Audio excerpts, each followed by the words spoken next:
Alright, picking where we left off. Yeah, I had to stop because of. Well, because I had to leave. My mom was in a hurry. Okay? We're continuing where we left off before.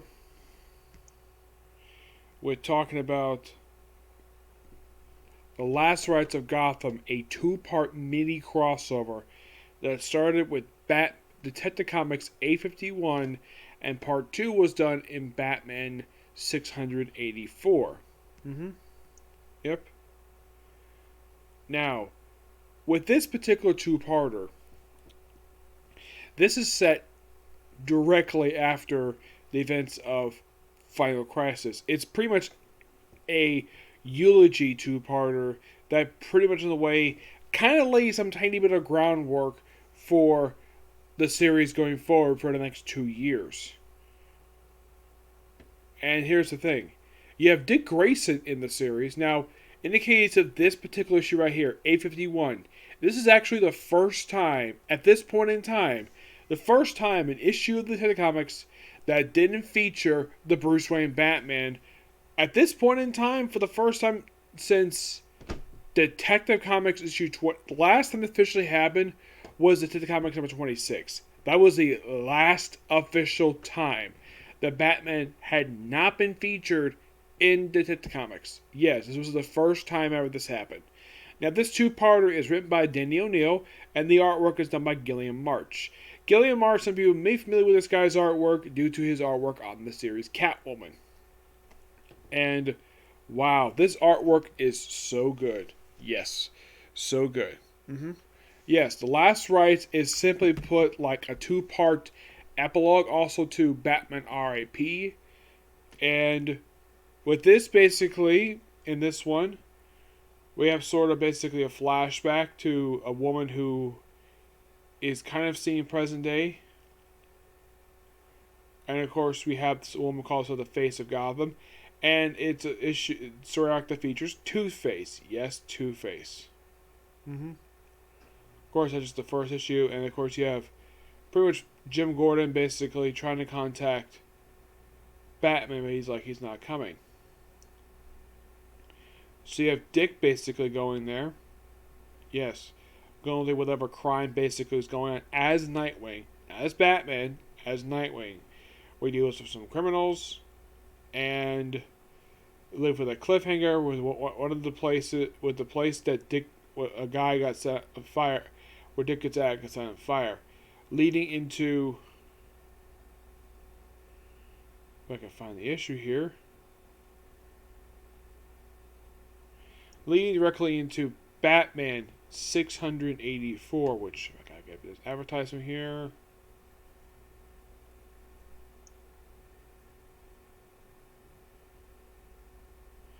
Yep, here's the cover for issue 684, where Dick Grayson has survived the explosion that nearly killed him, and well, is a woman called the Face of Gotham, and of course, Two-Face is after her, and that's really what happens in this two-parter. Mm-hmm. It's a great two-parter, and I do recommend checking it out. Yep. So you can kind of say this two-parter is the first. It's basically Gotham dealing with the aftermath of Batman's death before the new Batman shows up. I'm going to give this two-parter a 9 out of 10. It's an absolute fantastic two-parter. And it's just really good. Alright, next up it is Batman Streets of Gotham, Book 1, Hush Money. Now you're probably thinking, Streets of Gotham?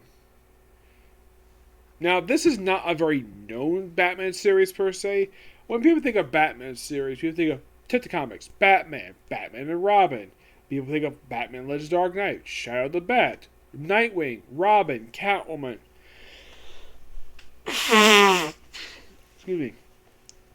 This series is not exactly up there as series that are part of the Batman line of books.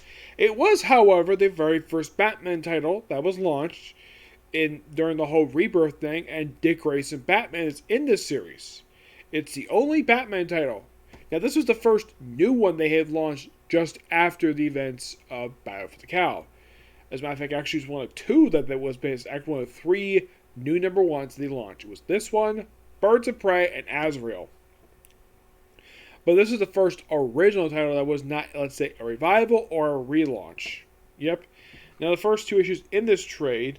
Now, this trade does collect the first four issues of this short-lived series. By the way, the thing is written by Paul Dini, artwork done by Dustin Negan. Yes. Now, the issues from are in here, aside from 4 issues of Batman Streets of Gotham, is Batman Detective Comics 852 and Batman 885. And yes, of course, I will discuss in another comic corner the next two issues to come right after these two issues right here. Yep. That'll be discussed in the following video. Now, pretty much of the way, the first issue in here, I believe this is from Detective Comics. Just taking a look because there's no cover in here.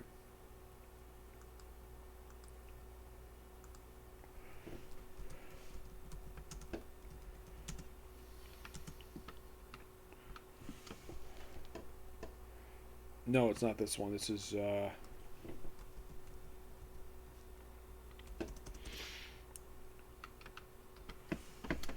okay, the first one is from Detective Comics 852, where it's a Faces of Evil. It's another one of the Last Rites stuff. Yeah, Last Rites was sort of like a mini, like, little thing that dealt with, like I said before, with the Last Days of Gotham. This, of course, is the next immediate thing. Now, with this particular issue and an issue of Batman, like, it's called Hush Money. That's what this basically is part of. Yeah, it's kind of in the way a 2-part backdoor pilot into the ongoing series of Streets of Gotham. The first one's focused on Hush. It's him, what he was up to just after the events of Battle for the Cow. It's him, basically, this whole issue here lays the groundwork where he's going to be up to in the pages of Streets of Gotham, where he gets himself a facelift to look like Bruce Wayne. Yep. That's the main gist of basically what this issue is. And this is the second issue in a row, no Batman. And then the end of it leads directly into part 2 of this little mini 2-parter, which is from Batman 685. Which features Catwoman. Yep, issue focused on Catwoman. Yep. I was surprised this is not collecting any of the Catwoman, actually there was, I almost forgot, there was one other new series launched this period of time, and that was Gotham City Sirens. Yep, that was another one. I almost forgot about that one. And that one, oh yeah, I keep forgetting there's one other one. Red Robin. Yeah, that was launched too. But yeah, those were the ones relaunched. A lot of the other ones were simply put continuations of other titles, like Batman, Detective Comics, The Outsiders. Yeah, the Outsiders only had the Batman Rebirth logo just for its opening story arc under Peter David Massey before they dropped the Batman Reborn logo. Of course, that one didn't feature Batman at all. Nope. And for Catwoman, this kind of lays the groundwork for what she's going to do in the Gotham City Sirens series, and a little bit what goes on in Streets of Gotham. Yep. And we finally get to Streets of Gotham proper with issue 1. Love this cover out here. Yep. Now, this whole series is focused on Hush. Yes. He pretty much appears in, like, all the issues for this series. Except for, like, one. But, yeah, he pretty much appears in the whole series.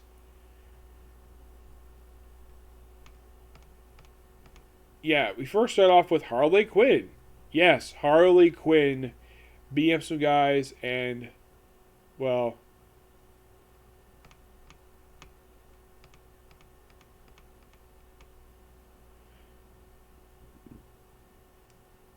where Commissioner Gordon basically just chastises her, and she runs into Batman, and then she meets Damian for the first time. Well, you think this is Damian, but no, the way it's drawn here, it seems like this is supposed to be Tim Drake.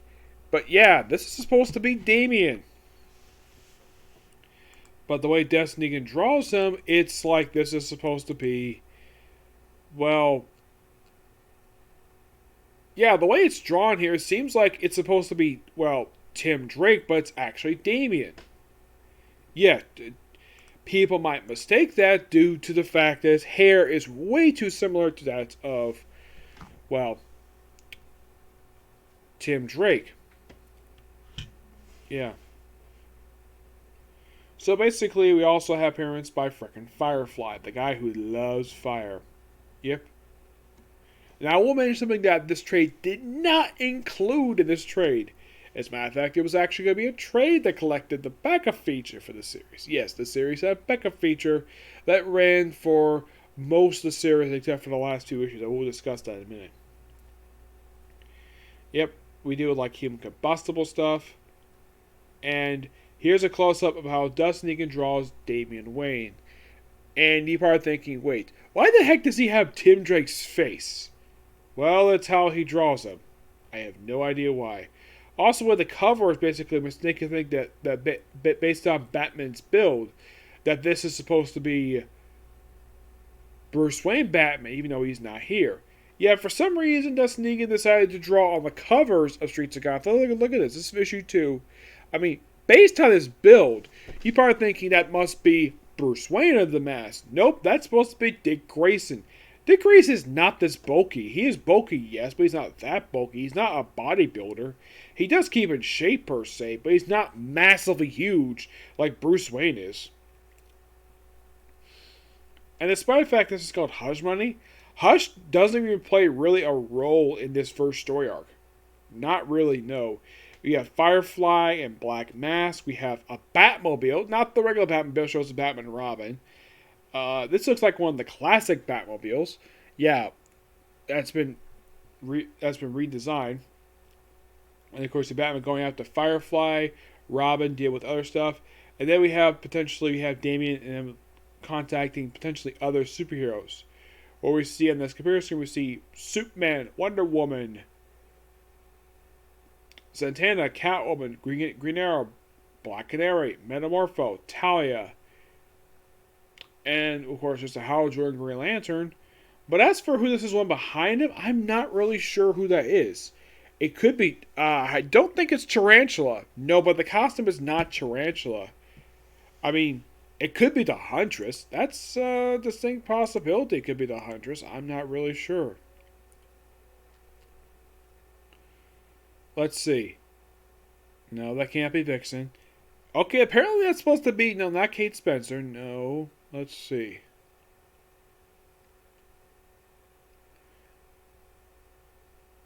Let's see here. I'm looking to see who this could be.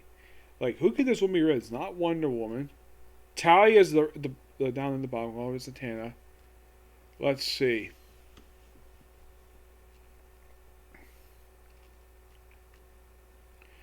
I'm looking, but it's not really saying who this could be.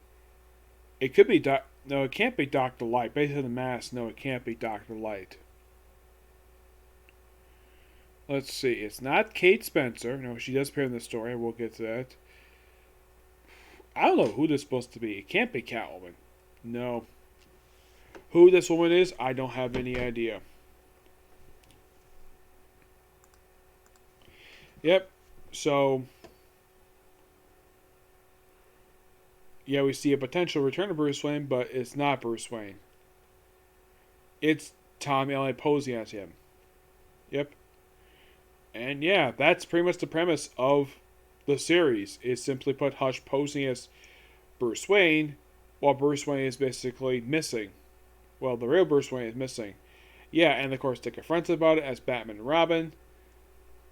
And of course, appearance by the Penguin. Yes, the Penguin makes appearance in this issue 3. Yep. He's here to do his normal thing, hang out in the nightclub, talking to Black Mask. And then we also have appearance by Victor Zsasz. Yes, Victor Zsasz. And then we have this final page here where it looks like we have the Outsiders along with John Stewart, Dr. Light, and Firestorm on this page to supposedly take on the fake Bruce Wayne, who's actually Tom Elliott. But yeah, a bunch of superheroes. Now you're probably thinking, who's this one? Oh yeah, now I know who this is. It's supposed to be Katana. You're probably thinking, who's the woman in red? That's actually supposed to be Katana. No, seriously, that's supposed to be Katana. So they take out Bruce. They stop Bruce Wayne for what he's doing. Well, the fake Bruce Wayne. And then we have next issue, issue 4, focused on Victor Zsasz. Yes, Victor Zsasz. I mean, you could also say this is sort of a spotlight series on the Batman Rogues, what they're up to. And then we have appearance by... Okay. Now you're probably thinking, who the heck is this guy? That is Great White Shark. He was part of a group known as the Terrible Trio. And you're probably thinking, who? And who the Terrible Trio? They were themed of animal-themed villains who were from the Silver Age, and yes, they did appear in one episode of Batman, the animated series. Now, Great White Shark, mind you, is this guy. The reason why he looks like this is because he was a gangster, and he was sent to Arkham Asylum. And here's something really weird, though. He apparently got accidentally locked in Mr. Freeze's freeze locker, his cell, which caused his nose, lips, and ears to fall off.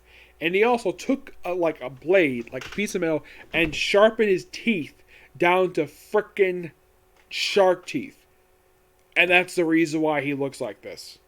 He did this right after he killed off. Well, I will get to potentially for that soon. Related the Great White Shark.